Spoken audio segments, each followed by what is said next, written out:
Dando continuidade, anteriormente nós vimos aí, estudamos bem o que é esses valores de máximo e mínimo em funções de duas variáveis e vimos o teste da segunda derivada, né? Que nós temos ele aqui, o teste da segunda derivada.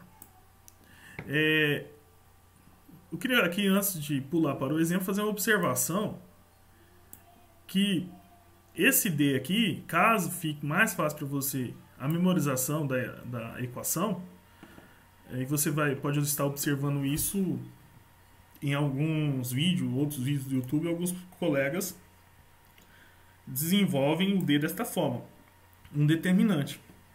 Aqui, a derivada xx, yy, yx e xy. E você desenvolve o determinante da matriz aqui, tá? Para cima, multiplica as suas diagonais e menos a principal menos a secundária, e você vai ter f de x vezes f de y menos, né, o produto de fyx, fxx, que é, você viu o teorema de Clairaut, são iguais, que é a mesma coisa que ele elevado ao quadrado, tá? Só quis fazer essa observação, embora eu não utilize assim, tá, como determinante, mas é mais fácil você apenas memorizar. Quem sabe desenvolver determinantes, que é algo bem fácil, né? É mais fácil você só memorizar isso aqui e a partir daí desenvolver do que toda a equação em si, né? Bom, o exemplo que nós vamos tratar, eu tomar essa função aqui e quero, a partir dela, determinar quais são os valores de máximo e mínimo, né? Na verdade, aqui, que eu ainda não tenho certeza se ela tem esses dois pontos, máximo e mínimo. E vamos lá. Como eu disse aí nos vídeos anteriores, a primeira coisa que você deve fazer é encontrar os pontos críticos. Sem ele, você não consegue sair do lugar, tá? Então, para encontrar os pontos críticos, primeiro a gente tem que derivar em relação a x e em relação a y, né, as derivadas parciais da função. Tenho aqui a derivada em relação a x e tenho aqui a derivada parcial em relação a y. Em relação a x, 4x ao cubo menos 4y. Em relação a y, aí mantém x como constante, 4y ao cubo menos 4x. Então, primeira coisa é achar os pontos críticos, e para isso você deriva as funções. E agora você iguala a zero, porque lembra, né? Para achar os candidatos é onde iguala a zero, né? É onde dá zero as derivadas parciais, em qual ponto. Então, ao igualar a zero, eu vou procurar resolver as equações. Então, eu vou resolver as equações aqui, tá? Que aí sim eu vou descobrir qual é o valor x, y, ou quais são os valores onde a derivada em relação a x quanto em relação a y dá zero. Então, após derivar e igualamos a zero, vamos resolver as equações para que a gente consiga esse ponto, né? Então, eu venho agora aqui encontrar os pontos críticos, ou seja, resolver tais equações, né? Lembrando que essa equação forma um sistema, né? Um x depende do outro. Você pode também estar resolvendo por meio de sisteminha, como você quiser aí desenvolver, né? 4y igual a zero, e aqui embaixo 4y ao cubo menos 4x, porque o mesmo x, y, aqui, o mesmo ponto, tem que satisfazer aqui e aqui, tá bom? Então é resolver esse sistema. Eu resolvi aqui por substituição, né? Eu peguei nossa equação de cima, 4x cubo menos 4y, igualei a zero já. A partir daqui, né, eu somo 4y de ambos os lados, divido por 4, chego em x ao cubo igual a y. Então, busquei aqui igualar x e y, né? Como eu disse, você pode estar, a partir daqui estar resolvendo o sistema, isso aí fica a seu cargo. Fiz a mesma coisa com a segunda equação, né? A segunda equação é esta aqui. Igualei a zero. E busquei isolar o y aí, ou o x em questão, chegando em y ao cubo igual a x. Então, eu tenho aqui duas equações, que satisfaz a 4x menos 4y igual a 0 e 4y ao cubo menos 4x igual a 0, que é esta e esta, a e a b. O que eu vou fazer agora? Substituir a em b. Então vou pegar aqui o a e jogar dentro de b. Observa que y é igual a x ao cubo, né? Então vou jogar o x ao cubo lá. Se y é igual a x ao cubo, eu vou ter que, resolvendo, x ao cubo é igual a x. Né? Ou seja, 3 vezes 3, x elevado a 9 é igual a x. E agora resolver a equação. Daqui, não tem muito segredo, 0 atende, né? Então, se x é 0, 0 é igual a 0. Pronto, x 0. A outra questão é se o x for diferente de 0. Então, se x é diferente de 0, o que eu posso fazer? Eu posso dividir ambos os lados por x, porque ele é diferente de 0, senão não poderia, né? E ao dividir ambos os lados por x, eu vou chegar em x elevado a 8 igual a 1. Então, o único que elevado a 8 dá 1 é o 1, os únicos, né? Ou menos 1. Então, achei os valores de x. X é 0, ou x é 1, ou menos 1. Então, tenho 3 valores para x. O que eu faço agora? Descubro os y, né? Tá fácil, né? Se x é 0, eu posso pegar qualquer uma das duas aqui. Se x é 0, então y também é 0.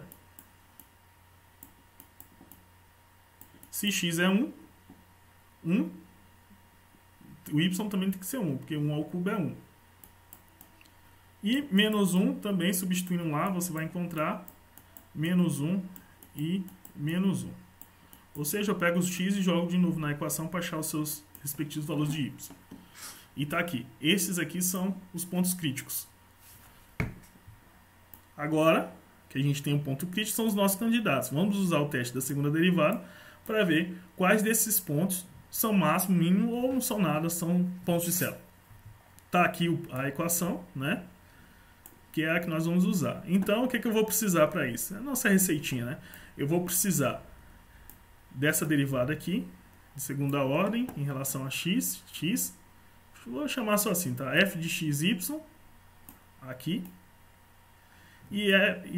Desculpa, F de xy tá aqui, né? Foi um H feio agora. Deixa eu tirar aqui. E F de y. Essas aí que eu vou precisar. Então, o que eu faço?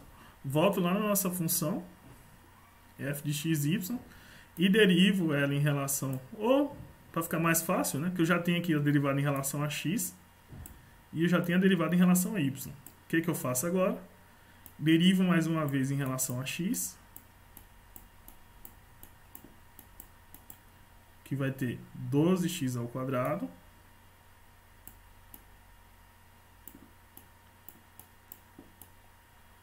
então f de xx aqui dá zero, né, porque é tudo constante, f de xx, 12 de x quadrado, f de y,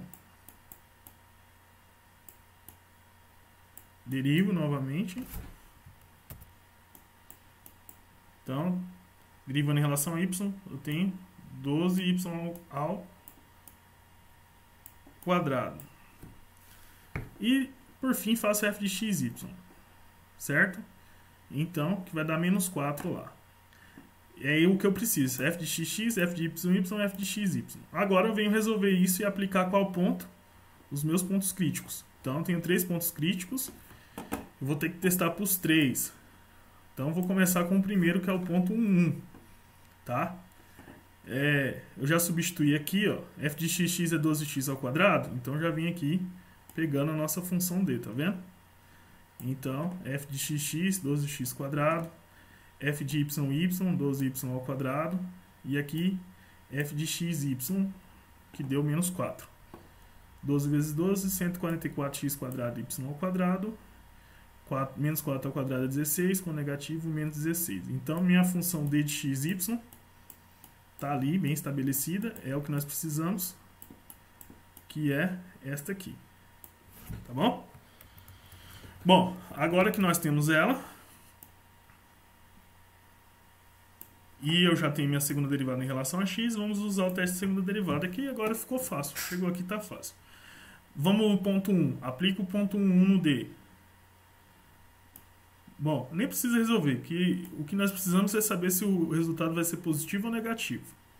Aqui já deu para ver que aplicando o ponto 1, o D vai ser positivo, né? E a segunda derivada, no ponto 1, 12 vezes 1 ao quadrado deu 12. É só essas duas coisas que nós precisamos observar. Então, é o caso A. Se D é positivo e a segunda derivada em relação a x aí é positiva, então este ponto é um mínimo local. Olha aí, ficou fácil, né? Agora já vamos para o próximo ponto, menos 1, 1. Faça a mesma coisa, aplica o D no menos 1, 1. Menos 1 e menos 1, tá? Deu positivo e aplico na f de xx também, deu 12. Continuamos também no mesmo caso, mínimo local. D e f de xx positivo. Por fim, o último ponto que nos restava, o 0, 0. Aplica o 0, 0, né? Ou seja, onde tem x e y, troca o 0, 0 na D aqui. O que aconteceu? Olha que coisa, negativo. Nem precisa avaliar o f de xx. Porque se ele é negativo, ele não é mínimo nem máximo. Acabou por aí. Então ele é um ponto de célula. Pronto. Testamos os 3 pontos. O que nós achamos? Os mínimos, mínimo local, e o ponto de célula. E se a gente jogar aqui no GeoGebra, tá? Eu tenho esse gráfico aqui. Você pode observar aqui, ó, ponto de mínimo e o ponto de célula. O menos 1, menos 1, ponto de mínimo, 1, 1, ponto de mínimo, e o 0, 0, ponto de célula. Assim, através desse esboço no GeoGebra fica mais visível. É isso que eu tinha para vocês. Obrigado pela atenção e até a próxima.